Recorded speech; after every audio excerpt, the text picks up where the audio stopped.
उपस्थितम् अश्नामि प्रयतात्मनः।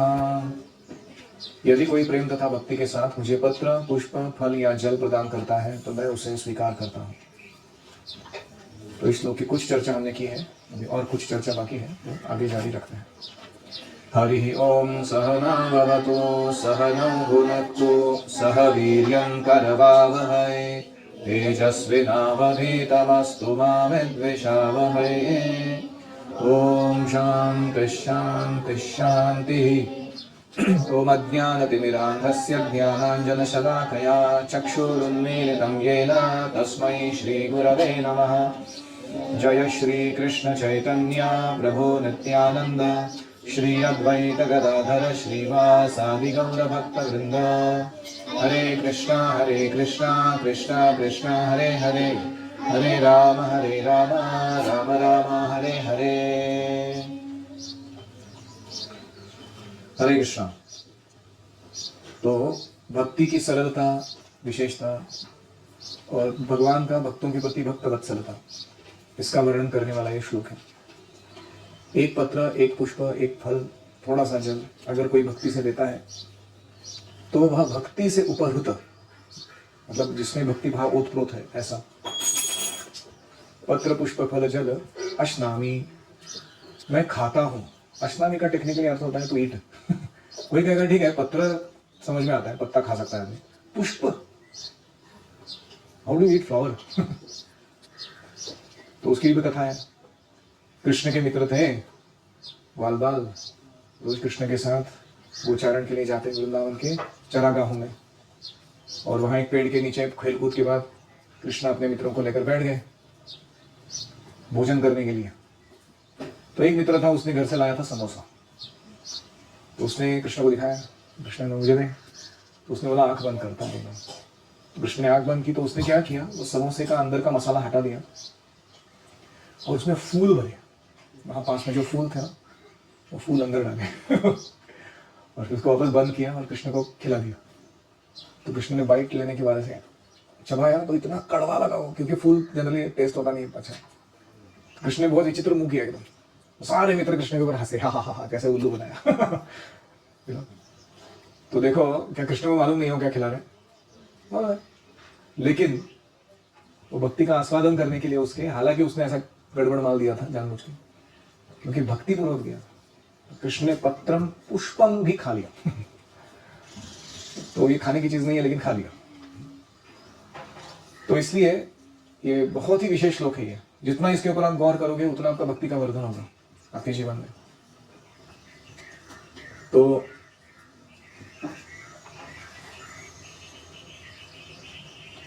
ऐसे अन्य जगह भी वर्णन आता है। ये भागवत का 1081:4, उसमें भी यही श्लोक आता है। कृष्ण जब सुदामा विप्र के हाथ से तंडुल खाते हैं, पोहा, चिक राइस, वो खुद बोलते हैं ये लाइन, पत्रम पुष्पम फलम तोयम यो मे भक्त्या प्रयच्छति तदहम भक्ति उपरतम अश्नामि प्रयतात्मनः। तो वो जो चिक राइस था वो खाने लायक नहीं था। एक तो वो स्टेल हो चुका था, मतलब पुराना था वो, और दूसरा वो ढंग से कैरी नहीं किया गया था, और it was not a very high quality food. खाने के लिए कृष्ण को क्या रुक्मिणी देवी स्वयं खिला गई घर में बैठ के।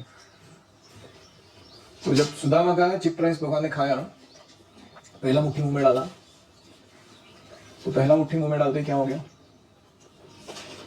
सुदामा की सारी दरिद्रता दूर हो गई उसी क्षण, जब तो भगवान ने उसका ऑफरिंग स्वीकार किया। जब दूसरा मुट्ठी मुंह में डाला, तो भाग्य देवता रुक्मिणी या लक्ष्मी जो है वो अभी उसको कभी छोड़ के नहीं जाएगी, या गारंटीड हो गया। अभी रुक्मिणी साइड में खड़ी हो देख रही है कि मैं तो अभी गई, मतलब मेरा सेवा भी जो अभी है भगवान के साथ एक्सक्लूसिव, इसके साथ होगा, इसके बिना नहीं हो सकता। और जब तीसरा भी डालने वाले थे वो मुट्ठी मुंह में, तो रुक्मिणी देवी ने रोक दिया, बोला बस और नहीं खाना। नहीं तो आप खुद भी चले जाओगे, we sold out, we all everything will be sold out to this one person. क्योंकि सुदामा ने अपना सर्वस्व दिया था, उसके पास कुछ नहीं था देने के लिए ज्यादा, खाने के लिए घर में अन्न नहीं है, फिर भी वो लाके कुछ कहीं से दे रहा है। तो कृष्ण कैसे हैं, आप अगर सर्वस्व दे रहे हो उनको, तो वो भी आपको अपना सर्वस्व देते। लेकिन कृष्ण का सर्वस्व क्या है, हमारी क्या तुलना है उसके साथ। तो इसलिए कृष्ण का ये जो रेसिप्रोकेशन है ये बहुत ही अलग ही लेवल का ही है। जितना आप इसके बारे में सोचेंगे, रूपा जी बोलते हैं एक जगह अपने क्लास में, जुहू में क्लास दे रहे थे, अगर भगवान ने आपके हाथ से एक दफे खा लिया तो तुमको क्या कमी होगी जीवन में। That is the power of feeding Krishna one bhoga. Just cook nicely and offer with love, and if Krishna accepts, finished. तुम्हारे आगे हजारों करोड़ तुम जन्म भी लोगे तो भी तुम्हारी दरिद्रता कभी नहीं आएगी तुम्हारी लाइफ में। That is the power of feeding Krishna one grain, एक घास से प्रेम। तो इसलिए ये कार्य जो है कि अश्नामी, I eat, it's not the item that I eat, it's the bhakti that I taste. तो इसलिए आइटम भी खाते हैं, चाहे क्वालिफाइड हो अनक्वालिफाइड हो। महाराज नाभि के यज्ञ में जब भगवान आए तो उन्होंने उन ऋत्विकों से कहा था कि ऋत्विकों से ऋत्विक जो है जो यज्ञ कर रहे थे, उन्होंने भगवान से कहा था कि हे भगवान, आपके भक्तजन जब अनुराग से भरकर, मतलब प्रेम से भरकर, रुद्ध गले से, चोक्ड वॉइस, स्तुति वाक्य कहते हैं, जल अर्पण करते हैं, कोई कोमल पल्लव रखते हैं आपके सामने, कोई तुलसी दल देते हैं, कोई दुर्वांकुर, ऐसे नहीं कि सिर्फ गणपति को ऑफर किया जाता है, दुर्वा कृष्ण को भी ऑफर कर सकते हैं, उसके द्वारा आपकी पूजा करते हैं, आप निश्चय ही उसकी पूजा से संतुष्ट होते हैं। और हरि भक्ति विलास में एक सुंदर श्लोक आता है, यह श्लोक गौतमीय तंत्र से है, और ये गौतमीय तंत्र किसने पढ़ा था? अद्वैताचार्य थे। अद्वैताचार्य ने इस श्लोक से प्रेरणा लेके चैतन्य महाप्रभु को बुलाने का ठान लिया इस भौतिक जगत में। क्या है वो श्लोक? तुलसी दल मात्रेण जलस्य चुलुकेन वा विक्रीणीते स्वमात्मानं भक्तेभ्यो भक्तवत्सलः। अगर कोई व्यक्ति भगवान को तुलसी दल मात्रेण, शालिग्राम की उपासना करते समय शालिग्राम को दो ही चीज चाहिए, गंगा जल और तुलसी। जलस्य चुलुकेन वा, चुलुक मतलब इतना सा जल और थोड़ा सा चुल्लू भर और एक तुलसी दल शालिग्राम को दे देता है। विक्रीणीते स्वमात्मानं, वो शालिग्राम शिला क्या करती है? वो अपने आप को बेच देती है उसके हाथों, बोले I am sold out to you, अभी क्या करना है बोलो। भक्तेभ्यो भक्तवत्सलः, भगवान इतने भक्तवत्सल है। तो यहाँ के जो उपनयनी शालिग्राम का सेवा कर रहे हैं वो थोड़ा गौर करें इस श्लोक पर, what we are talking here. हम अपने आप को बेचने को तैयार नहीं है भगवान को, इतने नालायक है, लेकिन भगवान रेडी है। अनक्वालिफाइड व्यक्ति भी काम करेगा ये तो उसको अपना sold out, I am sold out to you, ये बोलने के लिए, इसको कहते हैं प्रेम। फिर एक शुक्लांबर ब्रह्मचारी करके थे, नवद्वीप में रहते थे, महाप्रभु के बड़े संगी थे, और उनका भिक्षा की झोली से एक बार महाप्रभु ने क्या किया, एक मुट्ठी सूखा चावल निकाला। और वो शुक्लांबर ब्रह्मचारी क्या करते थे, महाप्रभु के लिए मन में, मेडिटेशन में वो बहुत सुंदर उपयोग के वस्तुओं को या सुविधाओं को बनाते थे, और महाप्रभु उसके मन में बनाए हुए चीजों को वास्तव में अनुभव करते थे। ऐसा उसका था शुक्लांबर ब्रह्मचारी का मेडिटेशन, इतना पावरफुल था। जैसे महाप्रभु अगर वृंदावन जा रहे हैं तो वो महाप्रभु के जाने के रास्तों को सुशोभित करते थे, बहुत ही soft sand, cooling breeze, pavement with nicely gold and emeralds, ऐसा बनाया हुआ बैंक उसका रास्ते का। तो ये मन में सोच रहे हो कि भगवान को वृक्ष की छाया या जो भी उनका जो चलने का मार्ग है वो सुखकर हो, इसलिए तो चैतन्य महाप्रभु के समक्ष वो सारी वस्तुएं, वो सारी सुविधा प्रकट हो जाती थी because of the meditation of Shuklambar Brahmachari. तो शुक्लांबर ब्रह्मचारी बड़े प्रेमी थे, एकदम सरल झोपड़ी बांध के रहते थे कहीं। महाप्रभु एक दिन गए उनके यहाँ और वो भिक्षा मांग के कुछ सूखा चावल लेके आए थे उस दिन का खाना पकाने के लिए। महाप्रभु ने, वो कुक नहीं था, वो सूखा चावल था बस, उसके अंदर हाथ डाला और मुट्ठी भर खा लिया। और वो शुक्लांबर ब्रह्मचारी पूरा डिस्ट्रेस में आ गए कि ये ऐसा लो क्वालिटी कैसे खा रहे हैं भगवान। वो कहने लगे, हाय अभी मैं मरने वाला हूँ, ये आप क्या कर रहे हो इस प्रकार का अन्न खा के। तो महाप्रभु कहते हैं, प्रभु बोले तो र खुद कर्ण मुई खाऊं, अभक्त तेरा अमृत उलटी ना चाहूं। महाप्रभु ने कहा, शुक्लांबर मैं तुम्हारे तंडुल को भी ग्रहण कर सकता हूँ, लेकिन किसी अमृत को भी किसी अभक्त ने मुझे दिया, मैं उसको देखना भी नहीं चाहूंगा।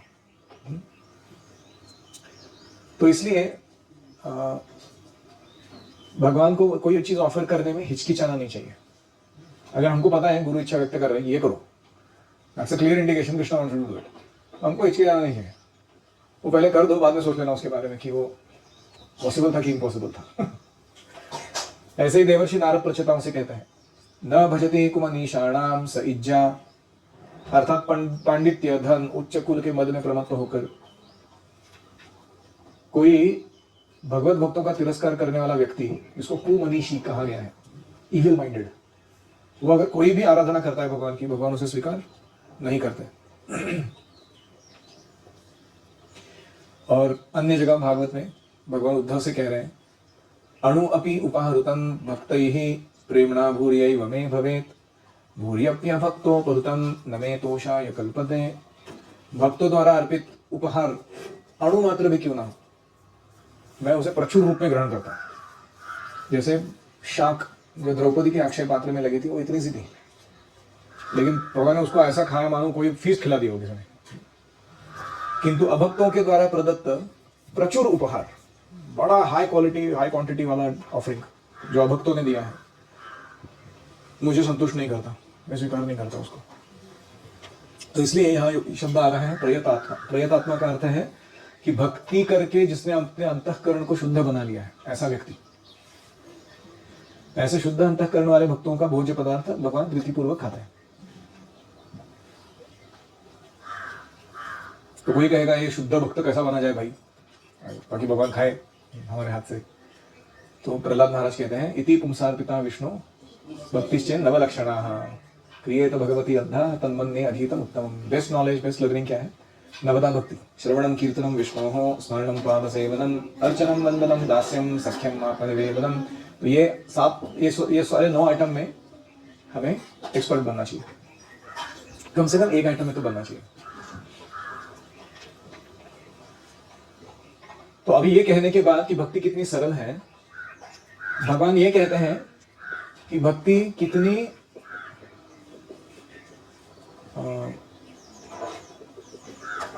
स्वेच्छा पूर्वक करने पर भी, मतलब तुम अपनी इच्छा को पूरा कर रहे हो, लेकिन अगर उसे मुझे अर्पण करते हो तो तुम बहुत जल्द उस कार्य के कर्म बंधनों से मुक्त हो जाओगे।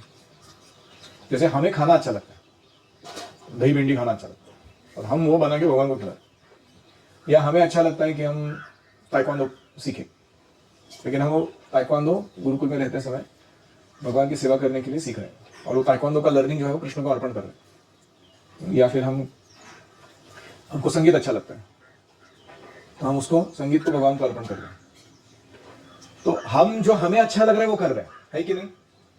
लेकिन अगर उसके भगवान को अर्पण करते हैं तो वो भगवान स्वीकार करते हैं, और उसके अंदर आने वाला जो कर्म बंधन है वो हमें लगने नहीं देते हैं।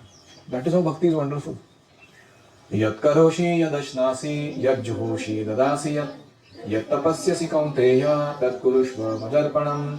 कौन्तेय, हे कौन्तेय, यत् करोषि, जो भी कर्म अनुष्ठान करते हो,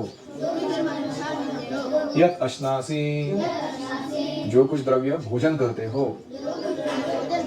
यत् जुहोषि, जो होम करते हो, यज्ञ करते हो, यत् ददासि, जो भी दान करते हो, यत् तपस्यसि, जो भी तप करते हो, तत् मदर्पणम कुरुष्व, उन सबको मुझे समर्पण करो। अनुवाद, हे कौन्तेय, तुम जो भी कर्म का अनुष्ठान करते हो, जो भोजन करते हो, जो होम करते हो, जो दान देते हो, तथा जो भी तप करते हो, उन सब को मुझे अर्पण करो।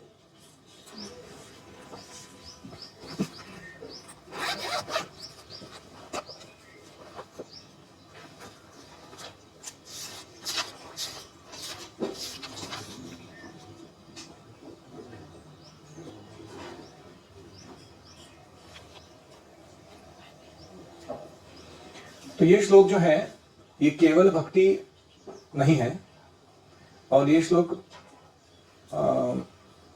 निष्काम कर्म योग भी नहीं है। इसमें व्यक्ति उसे जो अच्छा लग रहा है वो कर रहा है, लेकिन उसको कृष्ण को अर्पण कर रहा है। ये बहुत विशेष प्रकार का रिकमेंडेशन, इसको कहते हैं कर्म मिश्र भक्ति, भगवान दे रहे हैं। तो वॉट एवर यू डू, यत् करोषि, taking shower, eating, resting, can I do that for Krishna? Krishna से व्हाई नॉट? क्यों नहीं? स्नान करते समय बहुत सारे बाथरूम सिंगर्स होते हैं लोग, है कि नहीं? कुछ तो आड़ा ठंडे ठंडे पानी से नहाना चाहिए, हाँ? गाने गाते रहते हैं। अच्छा है, हरे कृष्ण मंत्र गाओ। तो ऐसा करने से वो स्नान क्या हो जाता है, कृष्ण को अर्पण हो जाता है। रोज सोने जाते हैं हम लोग रात को, तो हम वो नींद को कृष्ण को ऑफर कर सकते हैं। Krishna, I am going to rest now so that I rejuvenate my energies, I offer it to you. मेरे अपनी नींद को ऑफर, इंटरेस्टिंग है ना, नींद को कैसे ऑफर कर सकता है कोई? तो कृष्ण को ऑफर कर सकता है उसको। उठने के बाद कृष्ण को थैंक यू बोल सकते हैं कि अच्छा है, एक और दिन दे दिया आपने, जीवित रखा, अभी चेतना वापस आ गई है, चलो हम आपकी सेवा करते हैं दिन भर। तो इसे कहते हैं ऑफरिंग एवरीथिंग यू डू, ठीक है? तो प्रभुपाद जी लिखते हैं तात्पर्य में, पहला लाइन बहुत धमाकेदार लाइन है, इस प्रकार यह प्रत्येक व्यक्ति का कर्तव्य है कि अपने जीवन को इस प्रकार ढाले कि वह किसी भी दशा में कृष्ण को न भूल सके। Duty of everyone to mould his life in such a way that he will not forget Krishna in any circumstances. तो प्रभुपाद जी शुरू करते हैं, प्रत्येक व्यक्ति अपने जीवन को निर्वाह करने के लिए कर्म करता है, ऐसा कौन है इधर जो कर नहीं रहा? और कृष्ण कहते हैं कि वह कर्म मेरे लिए करो। प्रत्येक व्यक्ति को जीवित रहने के लिए कुछ खाना पड़ता है, कृष्ण कह रहे हैं उसको मुझे अर्पण करो और फिर प्रसाद रूप में ले लो। प्रत्येक व्यक्ति कुछ ना कुछ धार्मिक अनुष्ठान करते हैं, कृष्ण कहते हैं मेरे हेतु करो। जैसे गोपियां जो है वो कात्यायनी की पूजा कर रही है कृष्ण को प्राप्त करने के लिए, या अर्जुन जो है, युधिष्ठिर महाराज जो है, अलग अलग यज्ञ करवा रहे हैं, यश्वमेध या जो भी, कृष्ण के गुणगान के लिए। हालांकि वो अपना क्षत्रिय धर्म के नियम पालन कर रहे हैं। इसे अर्चना कहते हैं, to offer it to Krishna. प्रत्येक व्यक्ति कुछ ना कुछ दान देता है, हम सबको वृत्ति होती है हम दान देना चाहते हैं। Give it to me Krishna, मुझे दे दो उस चीज को। अब तो हमारे पास कभी अधिक धन आ जाए तो हमें ऐसा नहीं सोचना चाहिए कि ये मैं और स्टोर करके होल्ड करके बढ़ा दूंगा। हमें यह सोचना चाहिए कि इसका सदुपयोग कृष्ण के प्रचार में कैसे होए। आजकल लोग ध्यान विधि के प्रति बहुत रुचि दिखा रहे हैं, हालांकि ये कलयुग के लिए व्यावहारिक नहीं है। मेडिटेशन इज नॉट फॉर कलयुग। फिर भी कोई अगर 24 घंटे हरे कृष्ण मंत्र का जप माला पर करे, वह निश्चित रूप से महानतम ध्यानी या योगी बन जाएगा। यह तपस्यसी, जो तपस्या उठा रहे हो तुम योग साधना करने के लिए, वो मेरे लिए करो।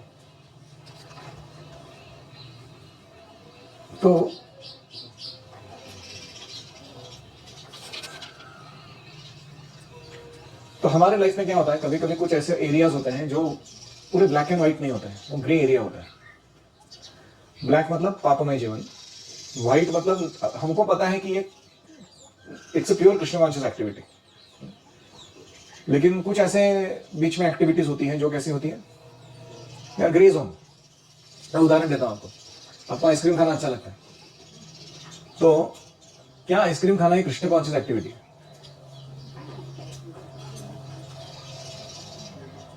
क्या वो पाप है? It depends where the milk came from. तो ऐसा मान के चलते कि वो अहिंसा मिल्क है। फिर भी गोइंग और वॉचिंग मूवीज, क्या ये कृष्ण भावनाभाविक कार्य है? क्या वो पाप है? अभी डिपेंड्स कौन सा मूवी आप देख रहे हो। छावा देख रहे हो या कौन सा कुंफू पांडा देख रहे हो, जय वीर हनुमान देख रहे हो, कौन सा मूवी देख रहे हो? तो आपको समझ में आ रहा है ना ग्रे जोन क्या होता है। लाइफ में ऐसे बहुत सारे ग्रे जोन होते हैं। तो कृष्ण क्या कर रहे हैं, वो ग्रे जोन को व्हाइट जोन बनाने के लिए एक मौका दे रहे हैं। वो कहते हैं कि ठीक है, तुम्हें अच्छा लगता है नहीं करना, तुम इसको करते समय उसे मुझे अर्पण करो। तो इसलिए this verse is very magnanimous. यद करोषि मतलब तुम्हें जो अच्छा लगता है वो करो और वो मुझे अर्पण करो। यद अश्नासी, तुम्हें जो खाना अच्छा लगता है वो खाओ लेकिन वो मुझे अर्पण करो। यद जुहोसी, यद ददासी, इट्स वेरी ब्रॉड। भक्ति का रेंज इतना बढ़ा दिया है भगवान ने इसमें, it's not very narrow minded, इतना ही करना पड़ेगा। मतलब it could be as simple as patram pushpam phalam toyam, and it could be as broad as whatever you do, whatever you eat, whatever you give away in charity, give it to me. Very interesting verse. तो कोई कहेगा ये सब follow करने से मिलेगा क्या, आप जो वर्णन कर रहे हो? तो अगले श्लोक में भगवान कहते हैं,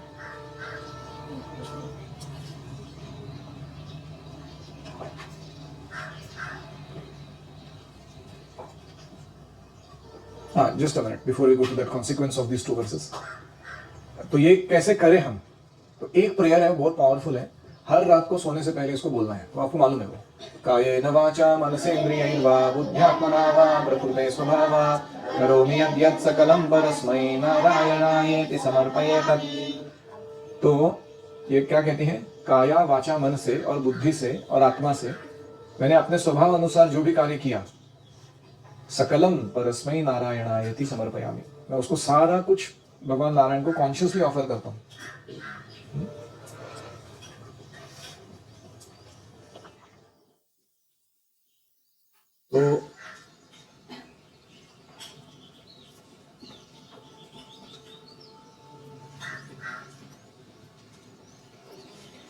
तो अभी देखते हैं कि ये दो श्लोक फॉलो करने से क्या मिलेगा। शुभाशुभ फलैरेवं मोक्षसे कर्म बंधनैः संन्यास योग युक्तात्मा विमुक्तो मामुपैष्यसि। एवं इस प्रकार शुभ अशुभ फलैः, शुभ और अशुभ फल रूप कर्म बंधनैः, कर्म बंधनों से मोक्ष से मुक्त होगे। संन्यास योग युक्तात्मा,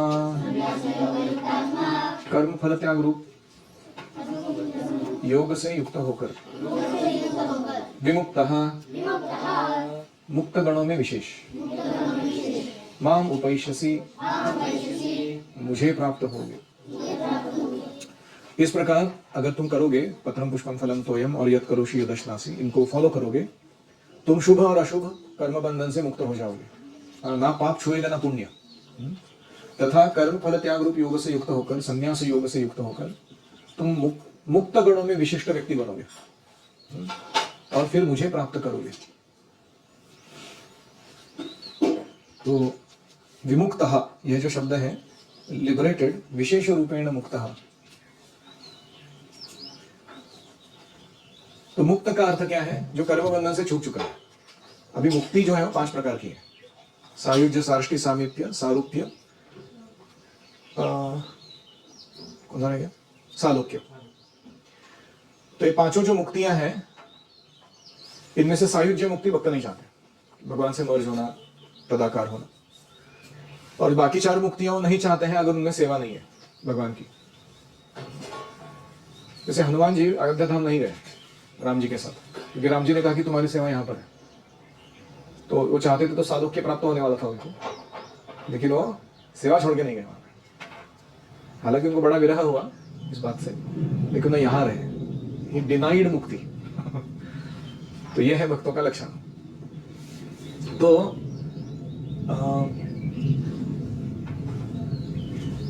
ये जो मुक्तियां हैं, इनमें से विशेष मुक्ति उसको कहा गया है जिसमें भगवान की पूरी पूरी सेवा हो और जिसमें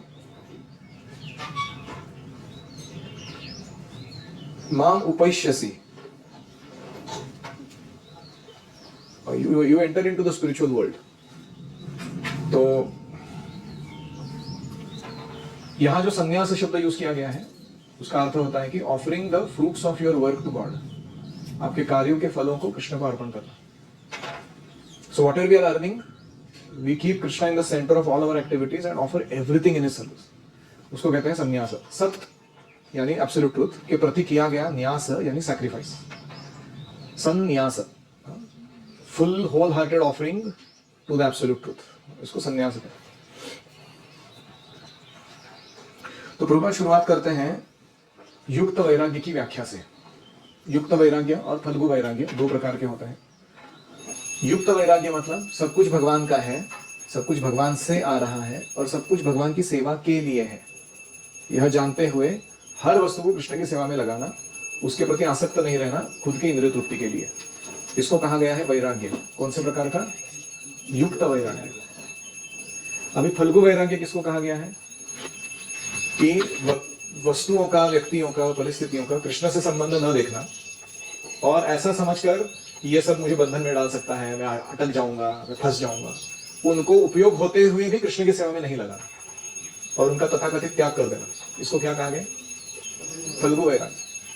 ये फल्गु नदी गया था मैं बिहार में, और फल्गु नदी का विशेषता है कि वो नदी पूरी सूखी दिखती है पूरे 12 महीने। तो कभी कभी बारिश में थोड़ा पानी आता है, लेकिन ज्यादातर महीने वो पूरी सूखी दिखती है वो नदी। लेकिन इंटरेस्टिंग बात यह है कि उसको थोड़ा कुरे दोगे ना, आधा फुट 1 फुट नीचे, तो पानी बह रहा है जमीन के नीचे। ऊपर से पूरा ड्राई लगता है, नीचे पूरा गीला है। तो ऐसे ही बाहर से विरक्त दिख रहा है व्यक्ति, लेकिन अंदर से इंद्रिय तृप्ति का प्रवाह जारी है, उसको कहा गया है फल्गु वैराग्य। तो इसलिए ये दोनों को जानते हुए, युक्त वैराग्य और फल्गु वैराग्य, हमें युक्त को अपनाना चाहिए। तो युक्त वैराग्य की व्याख्या, अनासक्तस्य विषयान् यथाहम् उपयुञ्जतः निर्बन्धः कृष्ण संबंधे युक्तं वैराग्यमुच्यते। रूप गोस्वामी कहते हैं कि जब तक हम इस जगत में हैं, हमें कर्म करना पड़ता है, तो कर्म करते हुए कृष्ण को उनके फल अर्पित कर दो, इसे युक्त वैराग्य कहा गया है। अनासक्त हो, विषयों को यथार्हम, एज रिक्वायर्ड, कृष्ण संबंधे, कृष्ण के संबंध में उपयोग में लाओ, युक्तम वैराग्य मुच्यते। तो जैसे प्रभुपाद जी ने जेट फाइटर प्लेन्स से लेके dictaphones and all technology, all money, all resources, भगवान के लिए सुंदर मंदिर बनाना, भक्तों को सेवा में नियुक्त करना, इसके लिए उपयोग में लाया, उसको कहते हैं युक्त वैराग्य। This is actual detachment. और खुद खुश थे प्रभुपाद जी किसी पेड़ के नीचे बैठ के भी अपना सूखा रोटी खाने में उसमें भी संतुष्ट थे। तो ये है युक्त वैराग्य। ये सन्यासी का डेफिनेशन है, जिस व्यक्ति को अपने जीवन में भगवत सेवा में रत रखने के अतिरिक्त अन्य कोई रुचि नहीं होती, वही वास्तविक सन्यासी है। Anyone who has no interest but to dedicate his life to the service of the Lord, he is a sannyasi.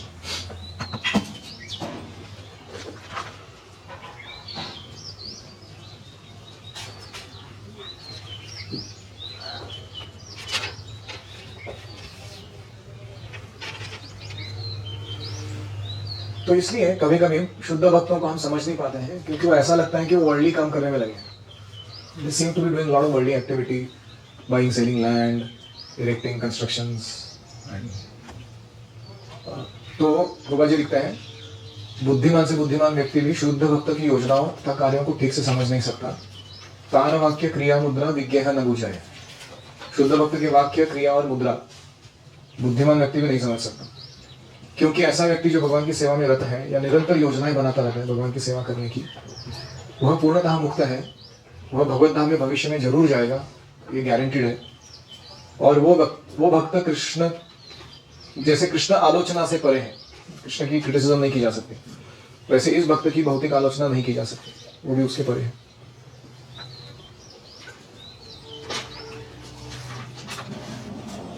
So that is Prabhupada's explanation of the word विमुक्तः।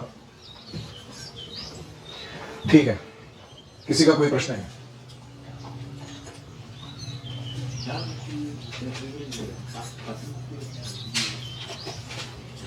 सायुज्य मतलब मर्जिंग इनटू गॉड, कैवल्य, we don't accept it, वैष्णव इसको स्वीकार नहीं करते हैं। बाकी साष्टी, सामीप्य, सारूप्य, सालोक्य, same appearance as that of the lord, same form as that of the lord, same planet as that of the lord, proximity with the lord, ये स्वीकार करते हैं जब सेवा होती है, वरना उसको भी स्वीकार नहीं करते। और कोई?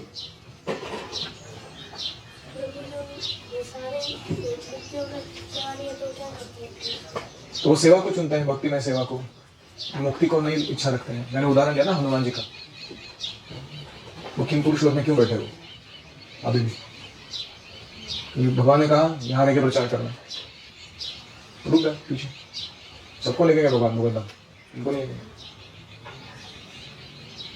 और कोई?